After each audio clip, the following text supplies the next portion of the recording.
Function with variable number of arguments, ऐसा function जिसको कितने भी आर्ग्यूमेंट पास किए जा सकते, ऐसे फंक्शन को अपन कहते हैं function with variable number of arguments. Main से अगर अपन इसको समझें, मैंने यहाँ ऐड फंक्शन को कॉल किया और ये वैल्यूज पास करी, 8 आर्ग्यूमेंट्स पास करें। ये ऐड फंक्शन इन सभी आर्ग्यूमेंट्स का सम रिटर्न करेगा, उसको मैंने प्रिंट करवा दिया। फिर अब मैंने ऐड को कॉल किया सिर्फ 3 आर्ग्यूमेंट के साथ, तो ये 3 का सम रिटर्न करेगा। इसका मतलब ऐड फंक्शन को मैं कितने भी आर्ग्यूमेंट्स पास कर सकता हूँ। 8 आर्ग्यूमेंट पास किए, यहाँ 3 आर्ग्यूमेंट पास किए। अब ऐसा फंक्शन बनेगा किस तरह से? ऐसा फंक्शन बनाने के लिए इंट इसका रिटर्न टाइप, ऐड फंक्शन का नाम, इंट आर्ग्यूमेंट, और यहाँ पे 3 डॉट ही आएंगे। 3 डॉट के बीच में कहीं भी स्पेस नहीं है, 3 की जगह 2 या 4 डॉट नहीं लगा सकते। ये इसका सिंटैक्स है। ये 3 डॉट्स आएंगे, फिर आर्ग्यूमेंट का नाम। अब इस तरह के आर्ग्यूमेंट को कहते हैं अपन वैर आर्ग पैरामीटर, मतलब जिसमें n नंबर ऑफ वैल्यूज आ सके। तो अगर मैं फंक्शन को 8 आर्ग्यूमेंट के साथ कॉल करूंगा तो वो सारी वैल्यूज इस q नाम के वेरिएबल में आएंगी। अगर मैं 100 वैल्यूज के साथ में कॉल करूंगा तो वो 100 वैल्यूज इस आर्ग्यूमेंट में आएंगी। फिर मैंने यहाँ लूप चला के इन सब का सम कर लिया और इसको रिटर्न करवाया। तो अगर आपको ऐसा कोई फंक्शन बनाना हो जिसमें कितने भी आर्ग्यूमेंट पास किए जा सकें, तो उस केस में आपको ये 3 डॉट्स का यूज करना है फंक्शन के फॉर्मल आर्ग्यूमेंट के नेम से पहले। फॉर्मल आर्ग्यूमेंट यहाँ पे q है, इससे पहले आपको ये 3 डॉट देने हैं। अब मुझे एक आर्ग्यूमेंट भी देना है। जैसे मैंने यहाँ एक फंक्शन बनाया कैलकुलेट, इसका पहला आर्ग्यूमेंट कैर टाइप का है और उसके बाद वेरिएबल नंबर ऑफ आर्ग्यूमेंट वाला आर्ग्यूमेंट है। तो ये जो आर्ग्यूमेंट है, इसके अलावा फंक्शन में दूसरे आर्ग्यूमेंट भी हो सकते हैं। मैंने यहाँ पे चेक करा, अगर ऑपरेटर में प्लस आया है तो मैंने लूप चला के सारी वैल्यूज का सम कर लिया। ऑपरेटर के बेस पे मुझे वैल्यूज के साथ में मैनिपुलेशन करना है, तो अगर ऑपरेटर में प्लस आया है तो मैंने सम कर लिया, ऑपरेटर में मल्टीप्लाई आया है तो मैंने मल्टीप्लाई कर लिया और उसको रिटर्न करवा दिया। अब इसको मेन से समझेंगे अपन। तो मैंने लिखा कैलकुलेट, कैलकुलेट फंक्शन को कॉल किया, इसको पहले ऑपरेटर पास किया प्लस और फिर वैल्यूज पास करी। तो इस केस में प्लस तो जाएगा ओपी के अंदर और सारी वैल्यूज जाएंगी क्यू के अंदर। मैंने लूप चला के सबका सम किया और रिटर्न करवा दिया। जबकि अगर मैं ऐसे लिखूंगा कैलकुलेट एस्ट्रिक, मतलब मल्टीप्लाई का साइन 10 4 5, तो ओपी के अंदर तो जाएगा एस्ट्रिक और जो क्यू है उसके अंदर जाएंगी ये वैल्यूज। तो फिर मैंने यहाँ पे लूप चला के अगर मल्टीप्लिकेशन ऑपरेटर दिया है तो यहाँ पे मैंने लूप चला के इनको मल्टीप्लाई कर लिया। तो फंक्शन के अंदर जो आर्ग्यूमेंट अपन ने किए हैं अभी तक वो तो हो ही सकते हैं, उसके अलावा ये वाला आर्ग्यूमेंट भी हो सकता है। अब जैसे मैंने यहाँ फंक्शन बनाया अभी calculate OP comma int Q, ये चल रहा है। लेकिन अगर मैं फंक्शन में पहले ये आर्ग्यूमेंट दे दूं जिसमें n नंबर ऑफ वैल्यूज आ सकती हैं, तो उसके बाद कोई और आर्ग्यूमेंट नहीं दिया जा सकता।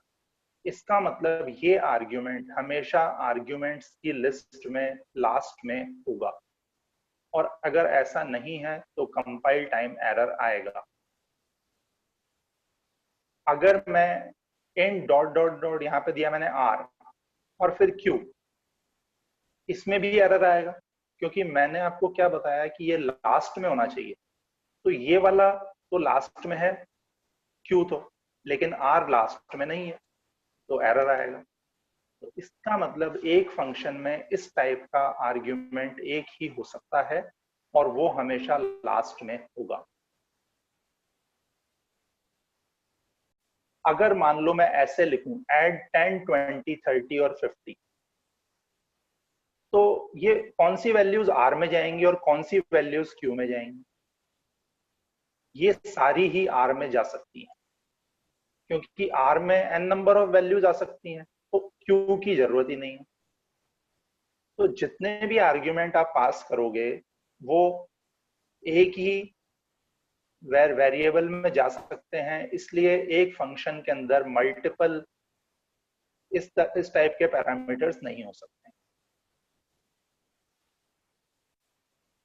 फंक्शन सिंगल वैल्यू रिटर्न कर सकता है। अगर मुझे फंक्शन से मल्टीपल वैल्यूज रिटर्न करवानी हो तो वो किस तरह से रिटर्न करवाएंगे? मैंने यहाँ मेन में यूजर से दो नंबर्स का इनपुट लिया, ए और बी।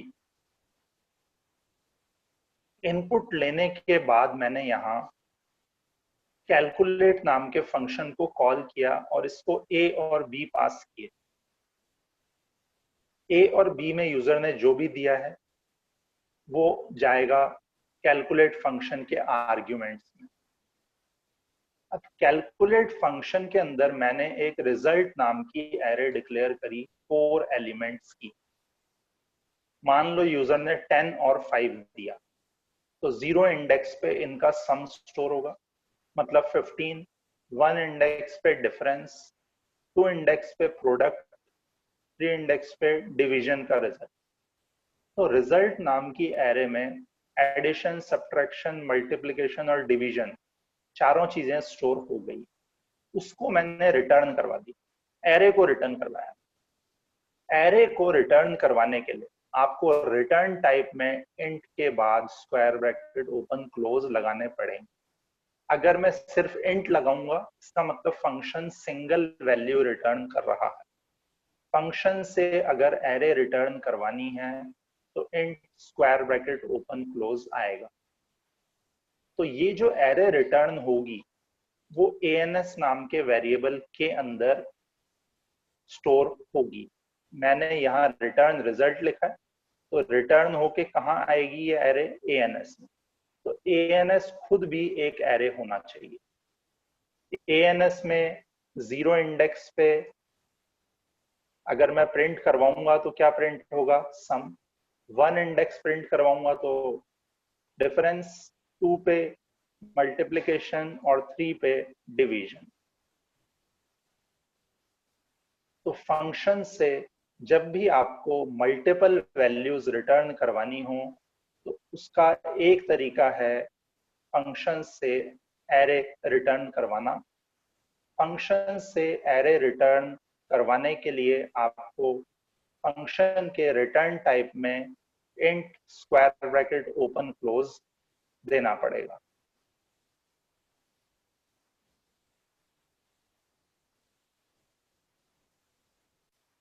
फंक्शन को एरे पास करना और रिटर्न करवाना दोनों एक ही फंक्शन है। मुझे क्या करना है? एक फंक्शन बनाना है जिसको एक एरे पास होगी, उस एरे के अंदर जो भी नंबर्स हैं उनके स्क्वायर की एरे रिटर्न होनी चाहिए।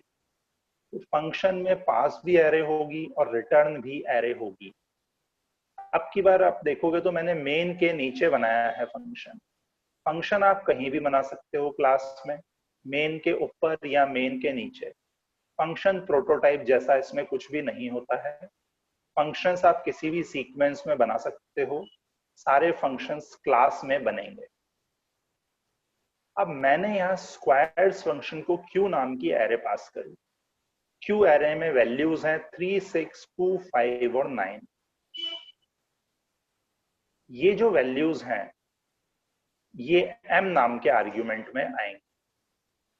क्यू वाली जो वैल्यूज पास करी हैं वो m में आएंगी। तो अब अगर मुझे स्क्वायर्स करने हैं सारे नंबर्स के तो मुझे एक एरे बना के स्क्वायर स्टोर भी करने पड़ेंगे। तो मैंने यहाँ पे एक रिजल्ट नाम की एरे डिक्लेयर करी। रिजल्ट एरे का साइज वही होना चाहिए जो आर्ग्यूमेंट एरे का साइज है, मतलब क्यू का। क्यू एरे का साइज अगर अपन देखेंगे तो 5 है, 5 वैल्यूज हैं। तो मैंने रिजल्ट एरे को मेमोरी अलोकेट करते हुए यहाँ दिया new int M dot length. M की लेंथ है 5, 5 एलिमेंट है एम में, तो रिजल्ट एरे का साइज भी क्या हो जाएगा 5। फिर मैंने यहाँ पे लूप चलाया। पहली बार लूप चलेगा रिजल्ट ऑफ 0, आई की वैल्यू 0 होगी।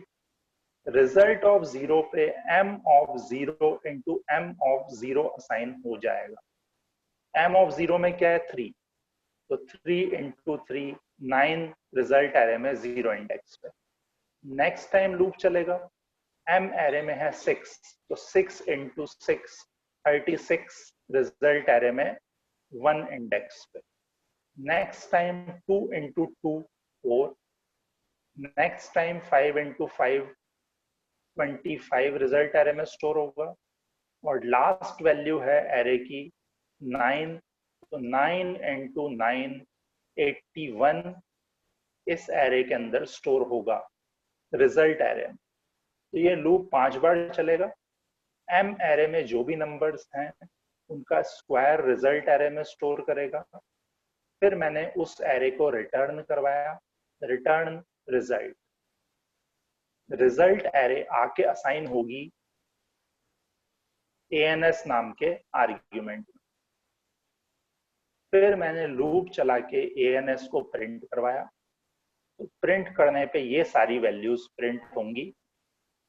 अब ये फंक्शन इंटीजर एरे रिटर्न कर रहा है, तो इसके भी आर्ग्यूमेंट में भी इंटीजर एरे है और रिटर्न टाइप में भी इंटीजर एरे है। ये इंटीजर एरे में तो जो मैंने ऊपर से एरे पास करी है वो आएगी, और ये int square bracket open close मैंने रिजल्ट एरे को रिटर्न करवाने के लिए लगाया है।